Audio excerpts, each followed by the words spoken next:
Napasakamot na kan otoridad ang rank number 7 most wanted person sa Sorsogon sa pigkasar na manhunt operation kan Kasiguran Municipal Police Station sa Barangay Tigbaw, Kasiguran, Sorsogon kasuudbang aga, Mayo 16. Binisto ang akusado na si alias Buboy, 42 anyos, mayong agom, mayong trabaho asin residente kan Barangay San Juan, parehong Banwaan. Sigun kay Police Staff Sergeant Michelle Jubilo, ang Police Community Affairs Division Officer kan Kasiguran MPS, nagkasaraan sa indang operatiba nin manhunt operation alas 8:40 nin aga sa Barangay Tigbaw, Kasiguran, Sorsogon. Dinakupan sospek sa kusog kan mandamiento de aresto na pigpaluwas kan Mayo 15 ni Honorable Judge Rosdar Pajardo Hirona, ang presiding judge kan Regional Trial Court Branch 53 kan Sorsogon City, huli sa kasong murder.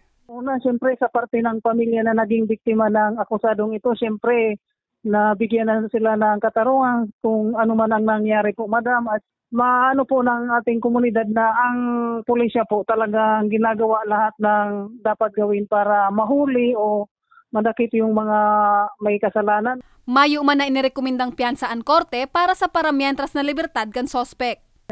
Hinikayat namin yung mga tao, ma'am, na kung may alam sila or may mga ano sila na mga insidente, mga krimen or mga illegal na aktibidad, so kontakin lang po kami, ma'am, na police para ma-inform kami at ma-actionan namin kasi kailangan talaga namin, ma'am, ang tulong ng komunidad para ma-actionan yung mga krimen or mga illegal na activity na nangyayari po. Sa presente, nasa kustudiya na kan Kasiguran Municipal Police Station ang sospek para sa nagkakanigong disposisyon asin dokumentasyon. Para sa mga baratang tatak Bicol, Jennifer Polinar.